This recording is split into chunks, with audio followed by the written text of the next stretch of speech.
Babad Giyanti karya Raden Ngabei Yasadipura I. Episode ke-35. Kumpeni mengerahkan pasukan untuk menangkap Pangeran Adipati Sukowati. Gubernur Hohentorp telah berkali-kali mengirim utusan untuk membujuk Pangeran Adipati Sukowati, tetapi tidak pernah diterima. Sudah kaku hati Pangeran Adipati Sukowati. Mantap seperti gunung, diterpa angin besar, kokoh tak goyah.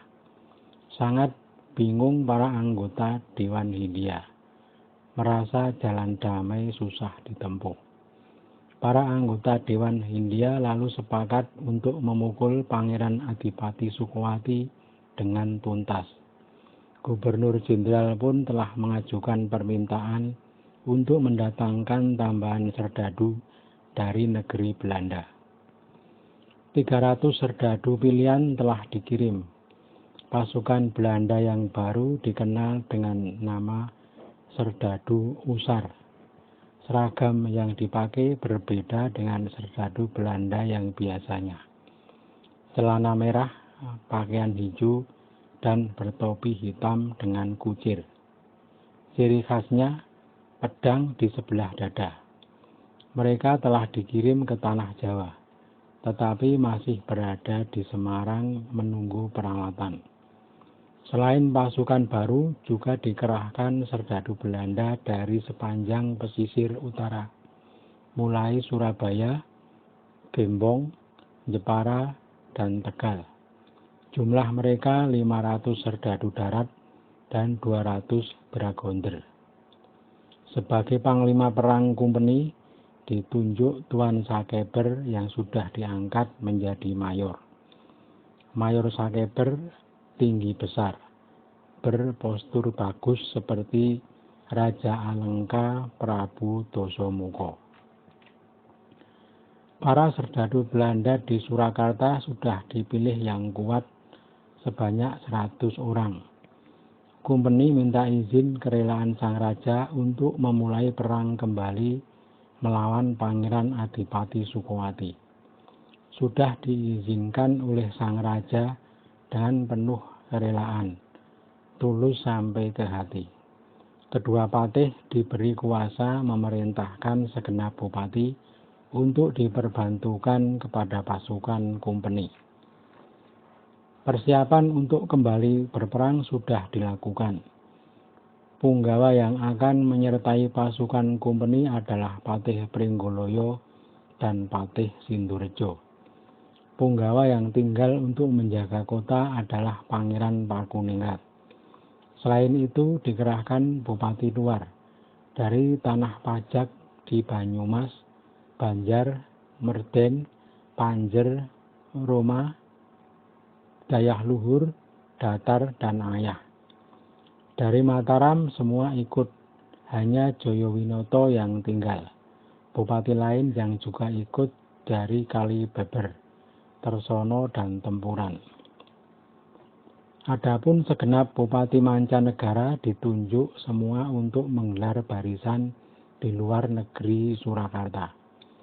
Para bupati pesisir juga semua diperintah berbaris di luar negeri, di tempat yang kira-kira bisa dilihat Pangeran Adipati Sukowati.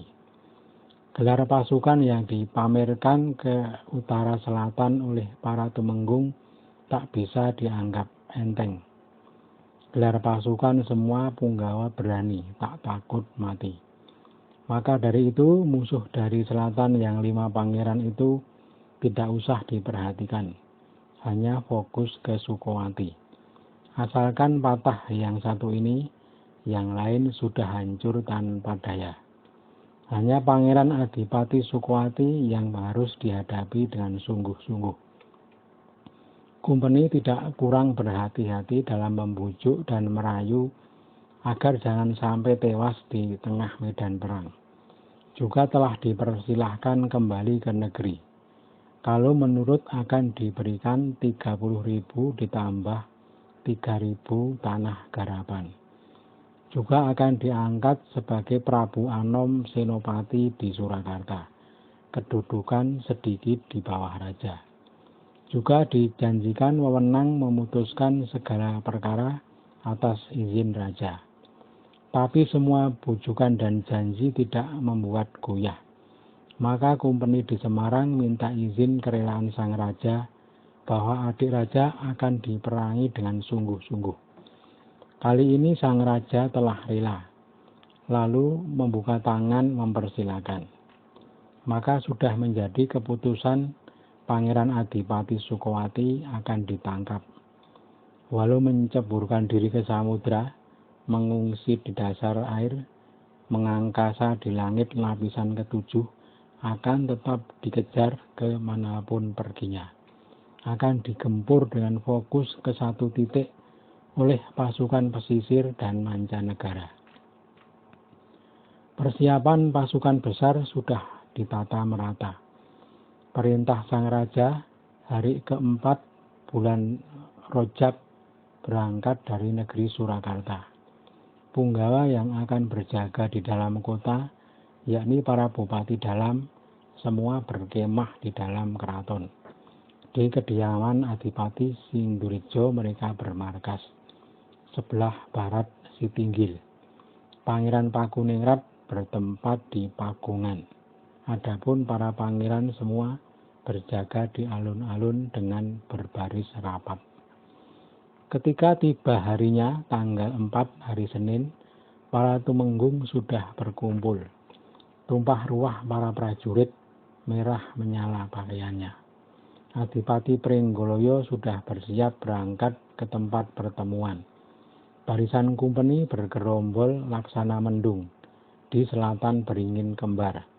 Kumpeni dalam berbaris membuat takjub yang melihat 300 dragonder, mayor sakeber dan 300 serdadu usar menjadi 600 prajurit berkuda.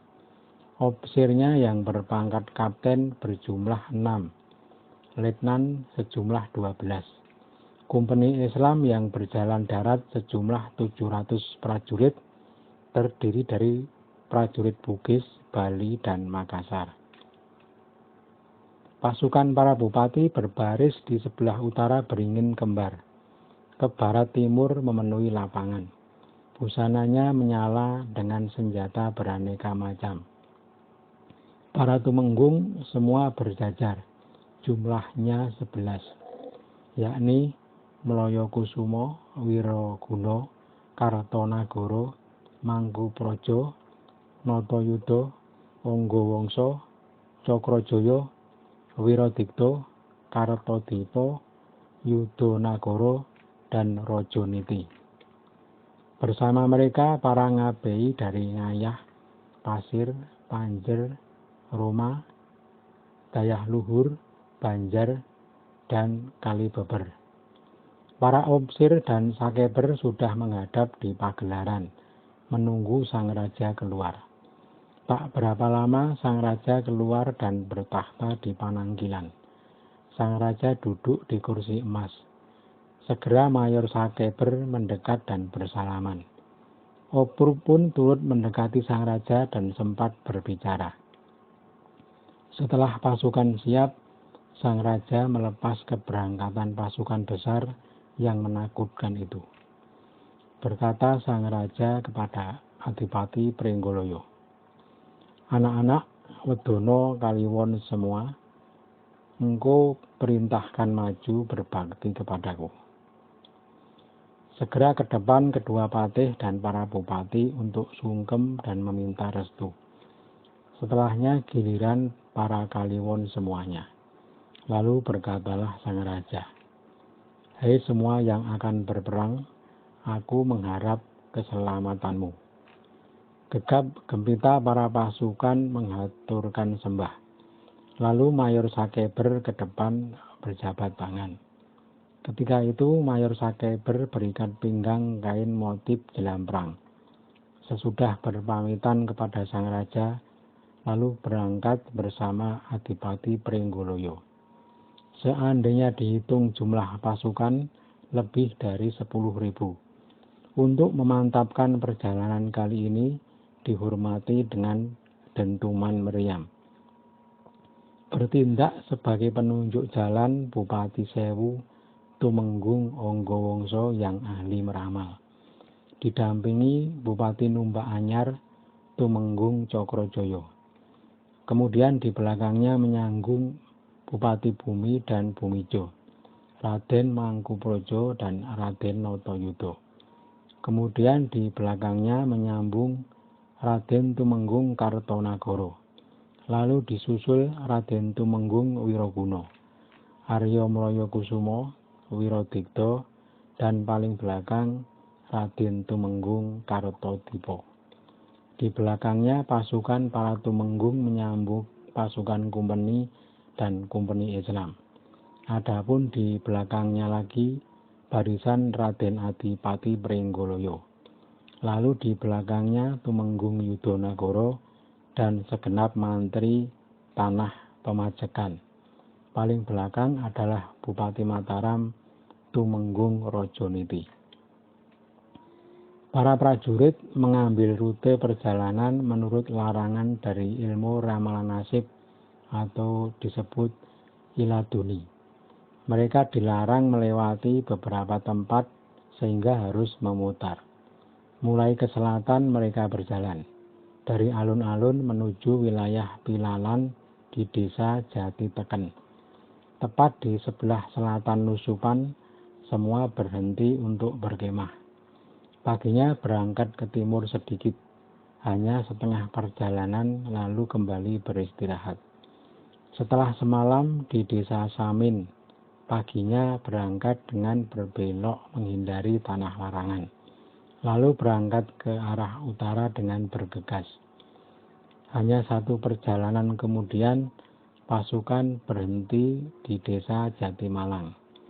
Di desa itu pasukan akan berhenti cukup lama untuk menunggu pasukan yang di belakang. Dengan cara memutar itulah tempat-tempat larangan menurut ilmu iladuni mereka hindari.